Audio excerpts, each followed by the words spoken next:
benci saja bisa membuat mereka mati dalam keadaan murtad, apalagi dolim sama keluarga Nabi Muhammad.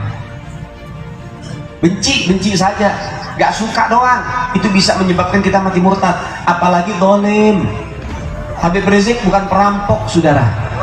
Habib Rizik bukan jambret, saudara. Habib Rizik bukan gembong narkoba. Habib Rizik gak pernah ngerugiin rakyat. Habib Rizik gak pernah bawa lari uang rakyat. Habib Rizik gak pernah ngerugiin negara. Habib Rizik gak pernah daripada bawa aset negara. Habib Rizik gak pernah ngancurin negara. Tapi kenapa kok Habib Rizik ditangkap sampai demikian, saudara? 6 laskarnya dibunuh dengan sadis. Beliau dan menantunya dijebloskan ke dalam penjara. Organisasinya dibubarkan, rekeningnya dibekukan. Saya nggak pernah ngelihat koruptor digituin, saudara. Saya nggak pernah ngelihat yang ngerugiin daripada pemerintah rakyat itu nggak pernah kayak digituin, saudara. Kenapa jadi Habib Rizik? Sampai fotonya Habib Rizik nggak boleh beredar di media sosial. Baik, kita kalah di situ. Iya, mereka punya kuasa, mereka punya wewenang, mereka bisa hapus sepihak foto Habib Rizik yang beredar di media sosial. Iya, mereka bisa lakukan itu, tapi satu hal yang mereka tidak bisa, apa? Menghapus rasa cinta umat terhadap Habib Rizik sampai hari kiamat, saudara. Sallu ala Muhammad. Banyak orang zaman sekarang ngomong cinta sama Nabi, tapi nggak kenal sama Nabi Muhammad. Tapi kalau sama artis, kenal dia.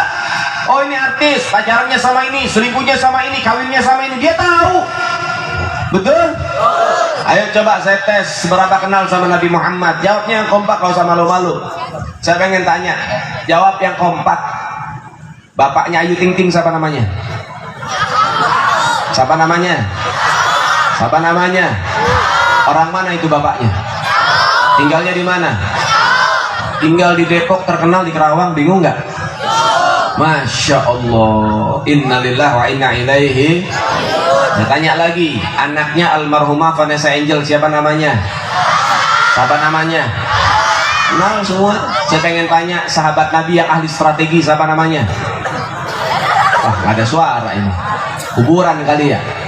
Baik, menantu Nabi Muhammad selain Sayyidina Ali bin Abi Thalib siapa namanya?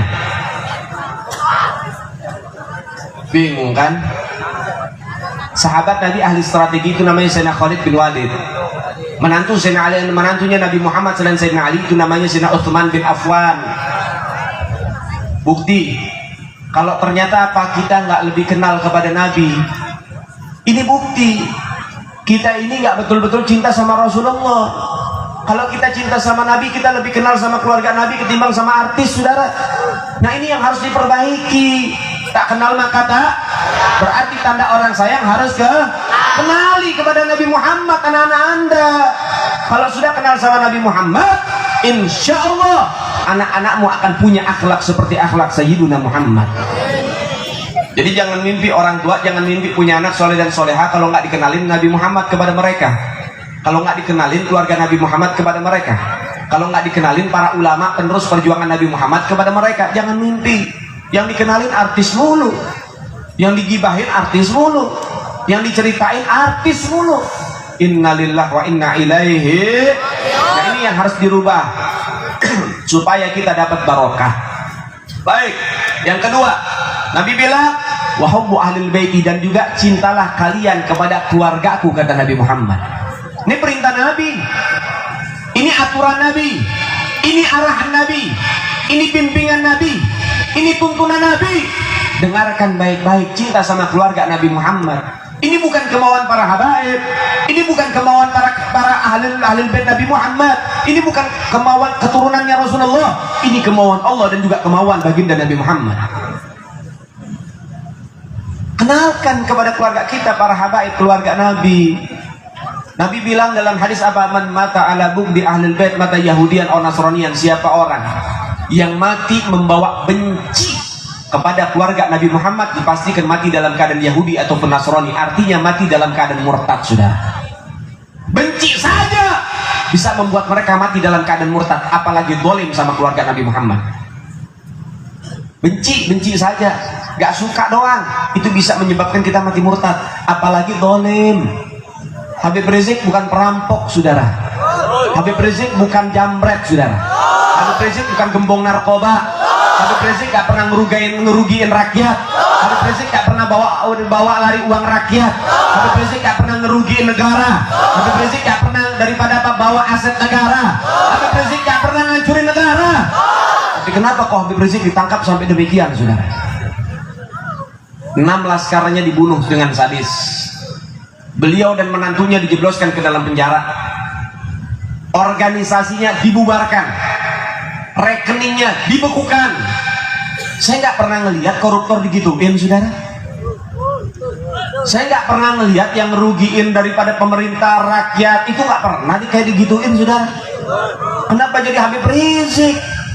Teroris bukan, merugiin rakyat enggak, bawa lari aset negara juga kagak. Tapi kenapa kok sikap mereka seperti itu terhadap Habib Rizik, saudara? Inna lillahi wa inna ilaihi. Masya Allah, hati-hati, walat nanti sama keluarganya Nabi. Inna lillahi wa inna ilaihi rajiun. Masya Allah, Habib Rizik ini salahnya apa? Habib Rizik ini memperjuangkan rakyat, bukan memperjuangkan dirinya sendiri. Habib Rizik kalau mau cari kaya dari dulu, saudara. Habib Rizik kalau misalnya pengen mentingin pribadinya, udah dari dulu. Tapi beliau nggak ambil daripada kenikmatan itu. Yang beliau ambil resiko perjuangan, saudara. Memperjuangkan negaranya, bangsanya, rakyatnya, saudara. Dan juga memperjuangkan akidahnya dan juga agamanya, saudara. Maka oleh sebab itu jangan mau kita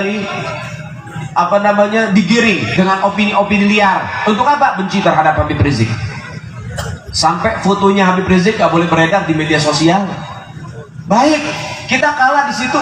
Iya, mereka punya kuasa, mereka punya wewenang, mereka bisa hapus sepihak foto Habib Rizik yang beredar di media sosial. Iya, mereka bisa lakukan itu. Tapi satu hal yang mereka tidak bisa, apa? Menghapus rasa cinta umat terhadap Habib Rizik sampai hari kiamat, saudara. Sallu ala Muhammad. Itu yang mereka tidak mampu, saudara. Keluar uang banyak, orang-orang digerakin, bayaran-bayaran itu untuk apa? Untuk fitnah Habib Rizik, untuk menjelekkan Habib Rizik, untuk menghancurkan nama baik Habib Rizik. Tapi subhanallah, kekuasaan Allah lebih besar dari kekuasaan siapapun, saudara. Adapun demikian, mereka sudah upaya untuk hancurkan martabat dan juga derajatnya Habib Rizik. Tapi subhanallah, bukan pembenci yang makin banyak, tapi para pecinta Habib Rizik yang menjamur ada di mana-mana, saudara. Nggak ada sejarahnya. Sebut saja nama siapapun, sebut saja nama siapa yang keluar, yang pulang dari manapun dijemput dengan orang banyak kecuali Habib Rizik. Tolong sebut namanya siapa, saudara. Yang pulang dijemput sama jutaan umat cuman Habib Rizik. Itu sejarah buat Indonesia, saudara. Kalau misalnya Habib Rizik dibenci oleh masyarakat Indonesia, nggak ada yang mau jemput, betul. Tapi banyaknya penjemput Habib Rizik menunjukkan masih banyak para pecinta Habib Rizik dimanapun, saudara. Itu pun sudah dihalang-halangi, masih saja 3 juta umat yang jemput, saudara. Masya Allah, luar biasa. Tapi insya Allah mudah-mudahan Habib Rizik sehat panjang umur. Habib Rizik dijaga oleh Allah Subhanahu wa Ta'ala. Mudah-mudahan semua para pejuang-pejuang insya Allah dijaga oleh Allah Subhanahu wa Ta'ala. Amin ya Rabbal